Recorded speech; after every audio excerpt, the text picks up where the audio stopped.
की हाल है? वालेकुम अस्सलाम। मैंने आपको पहचाना नहीं, आप कौन है? माय नेम इज मुश्ताक काका। माय नेम इज चौधरी वजीर अली चींगा। जनाब ये कौन है मुंह चो डड्डू कटर वाला जादूगर? नहीं मेरा ख्याल बसा च मंजन भेजते ने। कौन भाईजान? शट अप, बकवास बंद करो। उन्हें अपनी बीमारी च भी सानू झाड़ता। पिया कुबा सबर करो यार, इनको खुसूसी तौर पे मैंने बुलाया है। मुश्ताक साहब तशरीफ रखें। Thank you very much. बड़ी मेहरबानी बुलाने की। जी मुस्तफा साहब, आपने मुझे यहाँ पर क्यों बुलाया है? इंज लग रहा पिंड किसी ने आटे वाली चक्की ला ली। नहीं ऐसी बात नहीं है, ये जो गले में कान नहीं होता, जब ये बात करता है तो कान पर खोल लेता है। जब बंद करते हैं तो बाकी की बात बाद में निकलती है। आप अपनी हिकमत अपने पास रखें प्रोफेसर नागी साहब। आपको इसलिए बुलाया है कि डेंगू मच्छर के खिलाफ केस लड़ना है, वो हमें काट जाता है, उसके पास लाइसेंस भी नहीं है। डेंगू मच्छर के खिलाफ क्यों केस लड़ना? डेंगू मच्छर ते आप वकील आ। काला उन्हें नहीं काला कोट पाया हुंदा। मेरी नकलें तो ऐसे उतार रहे हो जैसे मेरे चाचे के पुत्र हो। आपके चाचा के पुत्र इतने लंबे है ही नहीं जितने लंबे तुमका।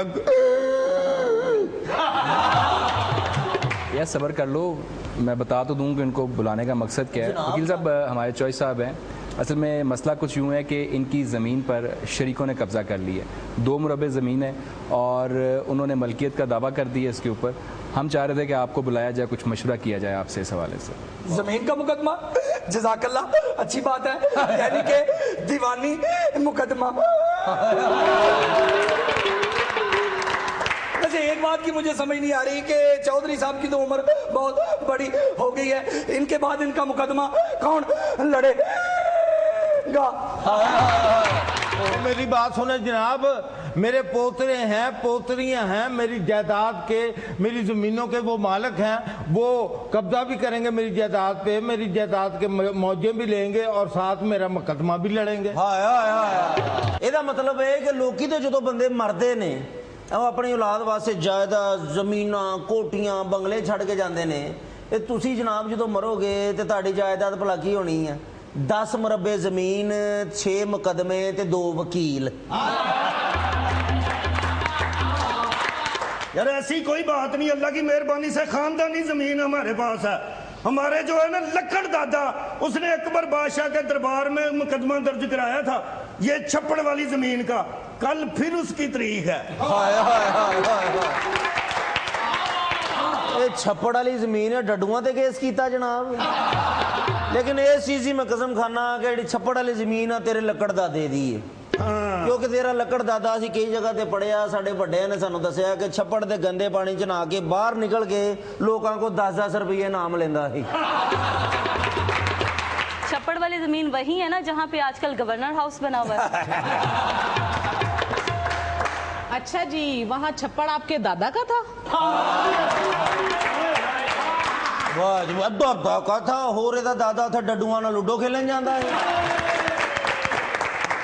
कितों बहु मुस्तफा जी, हुण उत्थे ते गवर्नर रहिंदा है। सतीरू साहब, ए गवर्नर दा कुछ हो सकदा? कुछ नहीं हो। गिल साहब वैसे ये जायदाद के, ज़मीन के ये जो मुकदमे हैं ये इतनी तवालत क्यों इख्तियार कर लेते हैं? अमूमन देखा गया है कि दादे का केस जो है वो बेचारा उसका पोता भुगत रहा होता है और फिर भी फैसला इंतज़ार हो रहा होता है कि अब आता है कि अब आता है। ये क्या डिलेइंग टैक्टिक्स जो है ये आपकी तरफ से इस्तेमाल किए जाते हैं या हमारे कानून में कोई ड्रॉबैक है क्या? आप भी कैसी बातें करते हैं मुस्तफा बाबू।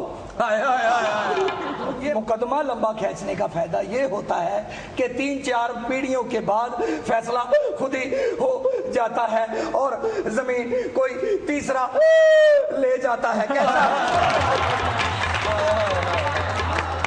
ਬਹੁ ਮੁਸਫਾ ਜੀ ਇੱਕ ਬੰਦੇ ਦੇ ਹੱਕ 'ਚ 50 ਸਾਲ ਬਾਅਦ ਫੈਸਲਾ ਹੋਇਆ। ਉਹ ਵਿਚਾਰਾ ਜਦੋਂ ਆਪਣੀ ਜ਼ਮੀਨ ਤੇ ਕਬਜ਼ਾ ਲੈਣ ਗਿਆ ਤੇ ਉੱਥੇ ਪੀਰ ਕੁੱਕੜ ਕਲਗੀ ਵਾਲੇ ਦਾ ਮਜ਼ਾਰ ਬਣਿਆ। ਮੇਲਾ ਚੱਲ ਰਿਹਾ, ਧਮਾਲਾਂ ਪੈ ਰਹੀਆਂ, ਲੰਗਰ ਵੰਡੇ ਜਾ ਰਹੇ। ਉਹ ਜਿਹੜਾ ਮਾਲਕ ਸੀ ਉਹਨੇ 2 ਧਮਾਲਾਂ ਪਾਈਆਂ, ਛਾਪਰ 'ਚ ਲੰਗਰ ਪਵਾਇਆ ਤੇ ਸ਼ਾਮ ਹੋਣ ਤੋਂ ਪਹਿਲੇ ਕਿਰਾਏ ਦੇ ਮਕਾਨ 'ਚ ਵਾਪਸ। मुस्तफा साहब वकील साहब सही कहते हैं, इतना लंबा मुकदमा कर देते हैं, इतना लंबा मुकदमा कर देते हैं। मेरे नाने के नाने ने मुकदमा किया था तो अब जीते हैं। जब कब्जा लेने के लिए गए तो रास्ते में इंडिया का बॉर्डर आ गया। ओहो, यानी जमीन इंडिया में थी, आपको मुकदमा भी इंडियन कोर्ट में करना चाहिए था। चौधरी कुबा जी खुदा दा वास्ता उत्थे केस ना करना, वो ते अगे अपने नाग पूरे कर रहे ने। बाद जो उन्होंने चैनल ते खबर चले कि चौधरी कुबा अमृतसर सब्ज मंडी दे विच जसूसी करदा फड़िया गया। मौके ते 3 प्याज ते 2 किलो टमाटर निकले। मुलजम दा इरादा टमाटरां दे नाल राष्ट्रपति ते हमला करन दा सी। पिया, ये राष्ट्रपति किसका पति होता है? तेनू राष्ट्रपति दा ही नहीं पता। जो मालक मकान जो किराया लैन जावे ना, बीबी किराया कट ते बीबी को कह रही शाम को आना, मेरा राष्ट्रपति अजे आया नहीं। ये हिंदी लफ्ज है, हिंदी, इसका मतलब है मुल्क का सदर। ਇਹਦਾ मतलब है जरदारी साहब साढ़े राष्ट्रपति ने। अब आप ये बताएं कि अब इस वक्त हमारे आले दुआले क्या हो रहा है? कुछ नहीं जनाब, जुगता ही हो रही और की होना।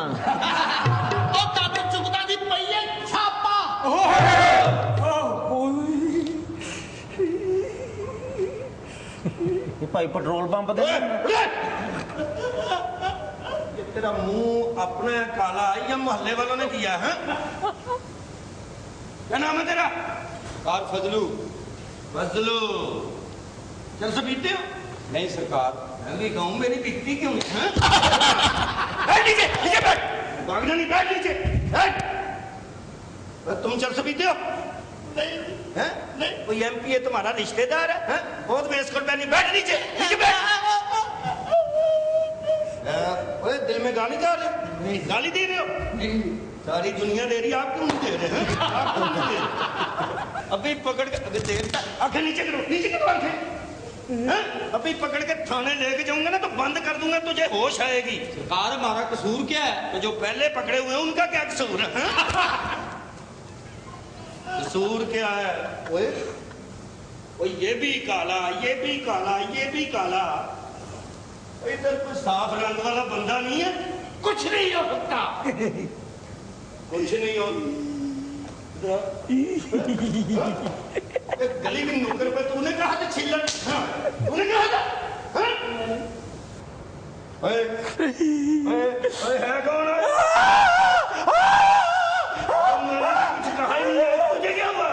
बहुत नीचे आया है जनाब, मैंने कुछ नहीं किया, मुझे कसम से मैंने कुछ नहीं किया। वो जो मैंने खंबे पे तार डाली थी ना, वो तो कपड़े सुखाने के लिए डाली थी, उसका कभी उलामा नहीं आया, उसमें करंट कैसे आना सर जी? मेरा ख्याल है ये नहीं है। ओए अस्सलाम वालेकुम। आप कौन है? डीएसपी आसफ। ओ साडे महल्ले रहंदा। आप लोग जानते नहीं हैं, मैं इधर चौधरी के डेरे पे आऊं या थाने में आया हूं, कोई बैठने के लिए कह नहीं रहा। ओए घबराने वाली कोई बात नहीं है, ये हमारे इस इलाके के थाने का बहुत नामवर थानेदार है दीवा। दीवा ये सलाम करने के लिए, हाजिरी लगाने के लिए डेरे पे आया। चो साहब का मकसद के अपने ही ने ना। हाँ। यार एसएचओ ने बैठे रहो इजी। भाईजान तुसी इत्थे आ गए जे, पेट्रोल पंप ते कौन? मैं ये देखता हूँ प्रोग्राम दिन न्यूज पे, वाह वाह, तुम वही है ना जो चौधरी साहब को जुगते लगाता है। 2-3 प्रोग्राम हो गए जी, हम नहीं ला रहे हैं। इसीलिए तो मैं पकड़ने आया हूँ कि इतना अच्छा प्रोग्राम था, क्यों नहीं लगा रहे वो? चौधरी साहब, मंसूर दीवा आपके डेरे पे है ना, इधर को बैठने के लिए कहता है ना कोई थाने में बैठने के लिए मुझे कहता है।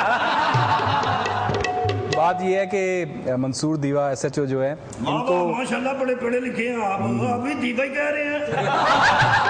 अच्छा दीवा साहब SHO ने तो इंज रहे जब भंड ने माशाल्लाह।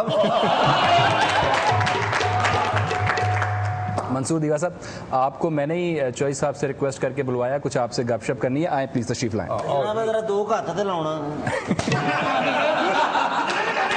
आप जानते नहीं मुझे, मैं बहुत सख्त SHO हूं। सख्त सीमा मैं 1 घंटे का रिमांड लेता हूँ, मैं 2 दिन का रिमांड नहीं लेता किसी का। हाँ जी SHO साहब 1 घंटे ते 200 रुपया लेंदे ने। अबू मूसा साहब क्या बात है, आपने कभी थाने में चक्कर वक्कर ही नहीं कोई लगाया, क्या बात है आज आपने इधर ही मुझे बुला लिया।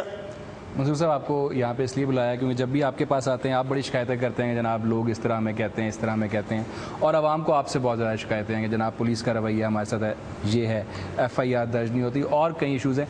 मैंने इसलिए आपको बुलाया कि आज आपको बुलाएं, जो आपका मौक़िफ़ है वो आवाम के सामने रखें, और जो आवाम को आपसे शिकायतें हैं उसके बारे में आपसे जानें। हाँ जी, गल खोल के होनी चाहिए। क्या बात है इंस्पेक्टर दीवा साहब की यार, इनकी फिरौनियत, इनके मजालिम इतने मशहूर है कि बच्चा बच्चा जब दीवे को देखता है तो वो ठंडा हो जाता है, बुझ जाता है। सो साहब तुसी इंसानां दी गल कर रहे हैं जेडे माशाल्लाह सख्त ने, इन्हां नूं ते पिंड दीयां मੱਝਾਂ ਵੇਖ के कह दिंदियां चाचा मैं कुछ नहीं कीता।